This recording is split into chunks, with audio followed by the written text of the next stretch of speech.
Hey, team, what is the value of someone who can build teams? LMA, lead, manage, hold them accountable.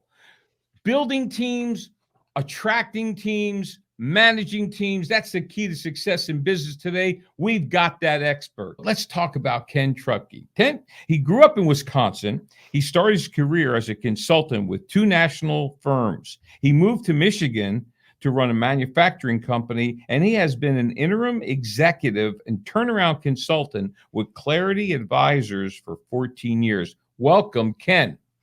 Hello, Joe. Always good to be here. Good to be with you. First question, what is an interim executive and turnaround consultant? Well, they can be the same thing or they can be different things. So I'll break them down individually. So an interim executive is somebody that's going to come in on an interim basis. So it's typically a full-time project, but for a period of time. So maybe you've had somebody leave or somebody retired. Typically, it's during a transition from one generation to the next. So maybe the parent is ready to retire, but there's 2 or 3 kids and they're not sure who should be that next leader.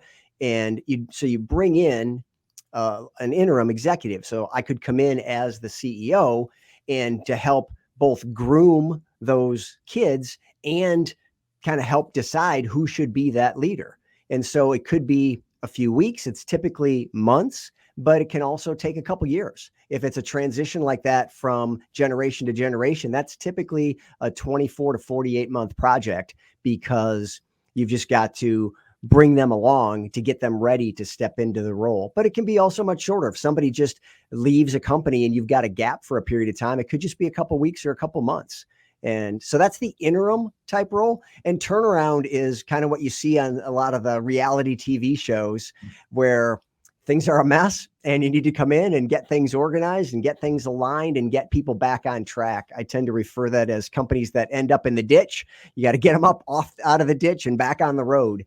And those can also be short-term projects. It could take a couple weeks to a couple months to get things turned. It can be as long as 2 to 3 years.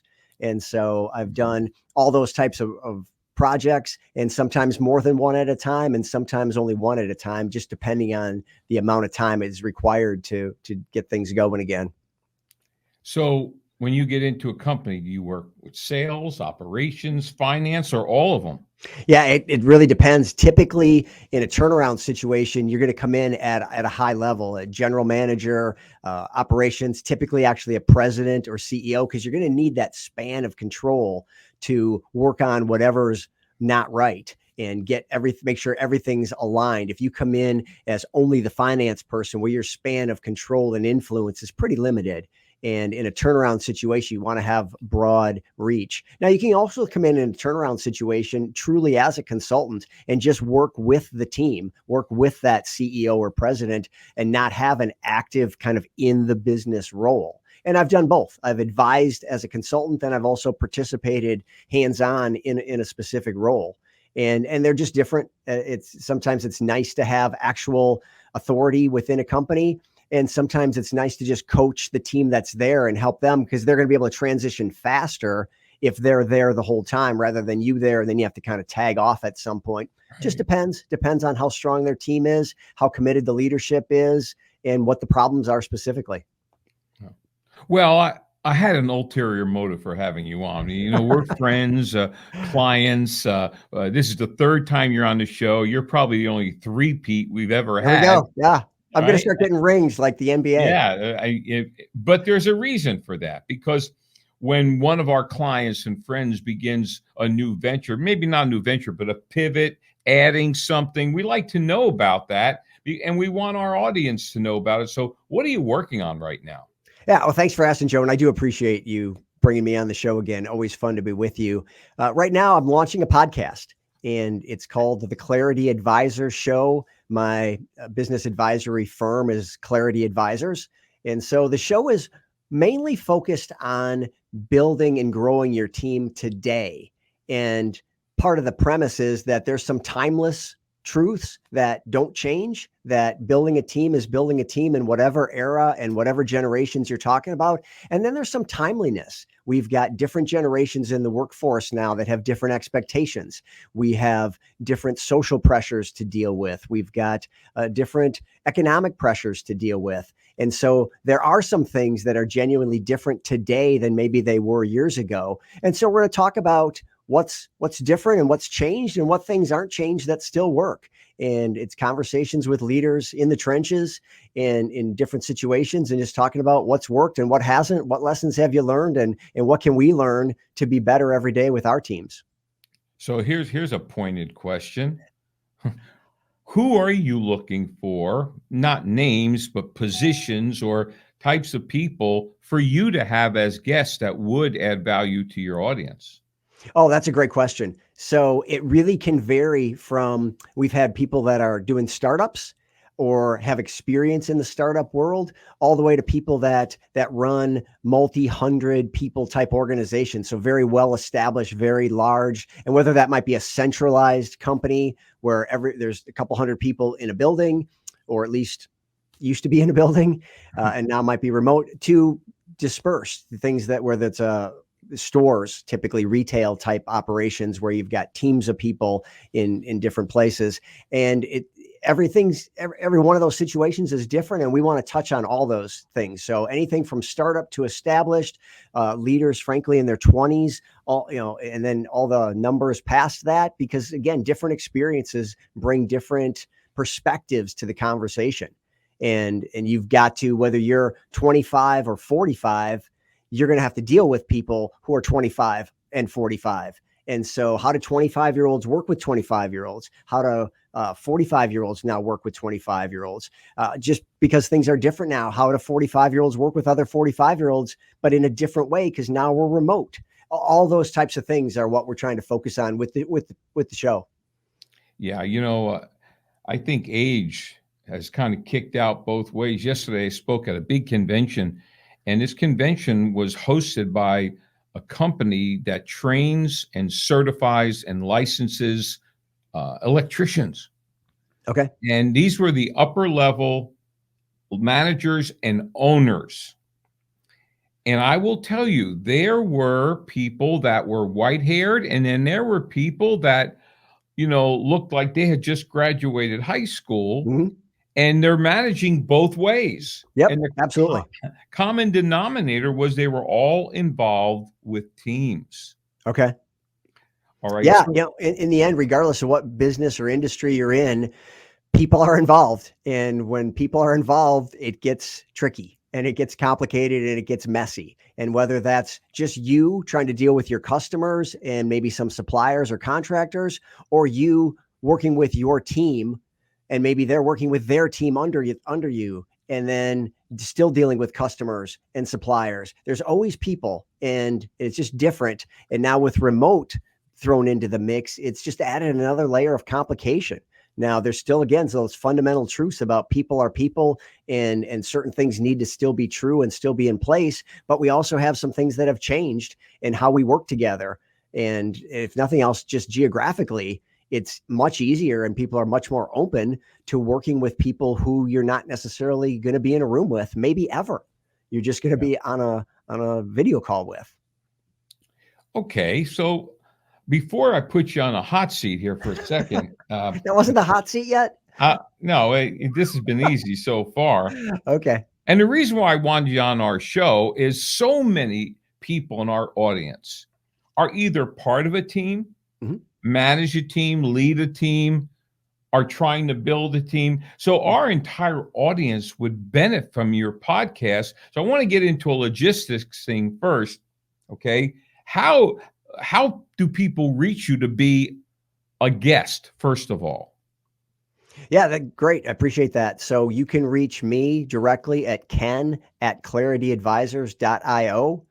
On the website, there's also a link that you can click to fill out a form to contact us to propose yourself as a guest. And we're definitely looking for guests. We've got plan to do a lot of shows. You're at what, 340 something? So, that's 341 today.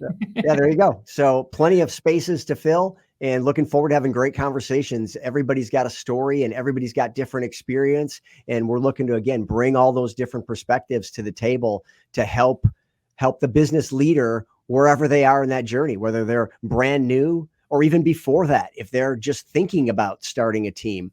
Actually, one of the recent episodes, we had a conversation about if you're thinking about starting a business as an entrepreneur, one of the hurdles is you wonder how I'm going to grow beyond just me.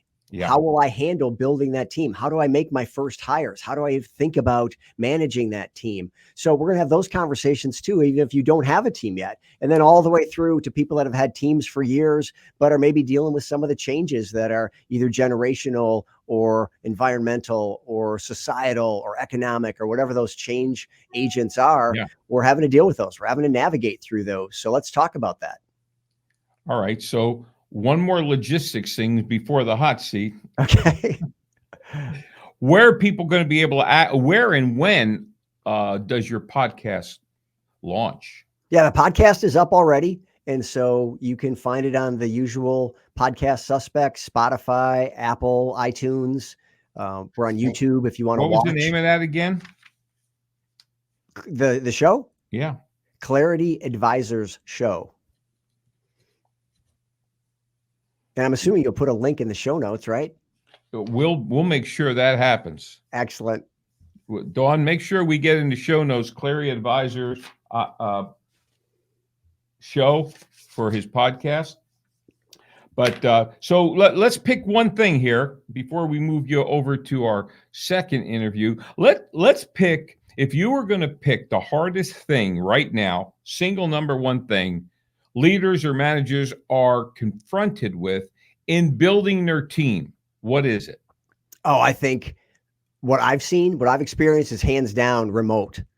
Not having people physically in the room. And not that you need to see what people are doing or check up on them, that standpoint, but from the standpoint of just having those casual conversations as you pass in the hall or you meet up in the break room, and just being able to look over and see if somebody's at a break point that you can feel free to go and ask them a question without feeling like you're interrupting. With remote, it's just gotten so hard because you literally can't see each other.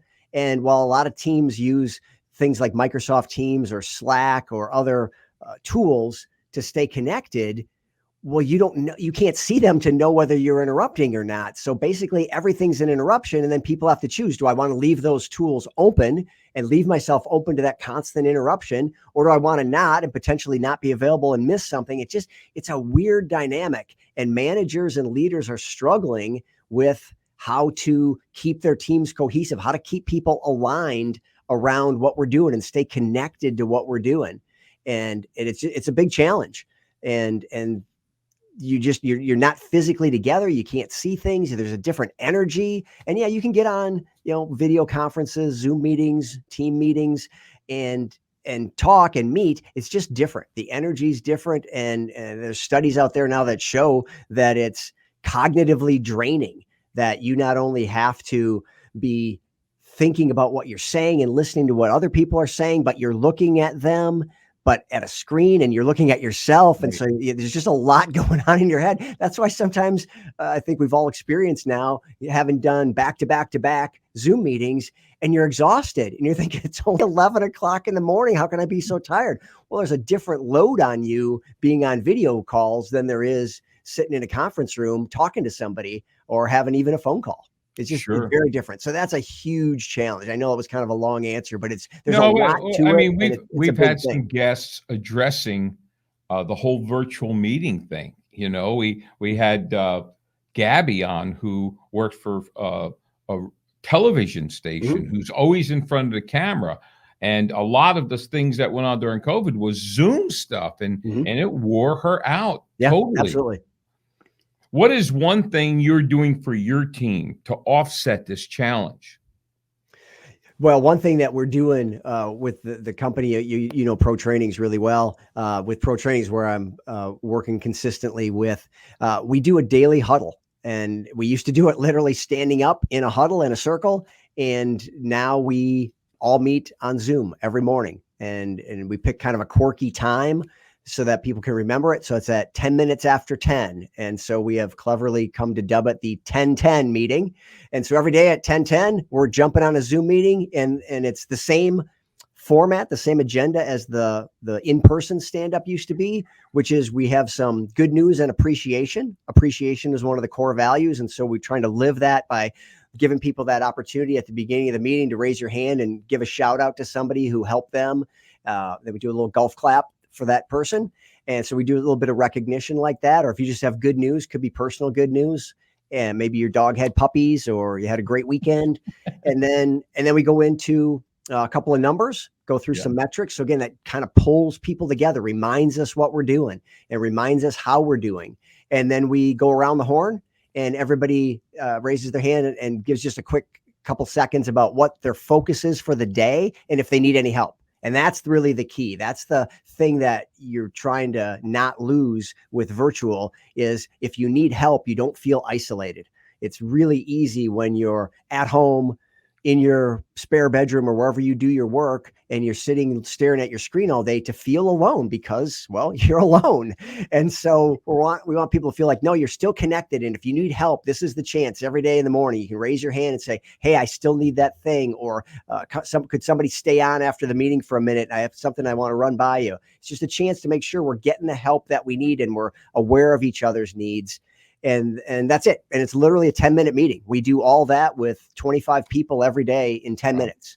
And it's a lot of fun. There's a lot of laughing. There's a lot of funny stories. A lot of quirky things come up. And it's also a social time. It's just a time to remind each other that, oh yeah, we're people and we have needs. We have social needs and we want to stay connected to each other. And so it's a chance to do that. And then throughout the day, people have lots of other ways to stay connected, but that's one really intentional thing that we're doing. And I've always encouraged all clients throughout my advisory history to have that daily stand up. But I would say it's even more important now to make sure you're having it even though it's virtual now, it's different, but it's actually, I would say probably more important than it was when it was in person. Great. So that's I would say that's the biggest challenge. And that's one thing that we're doing to try to offset that challenge. Good.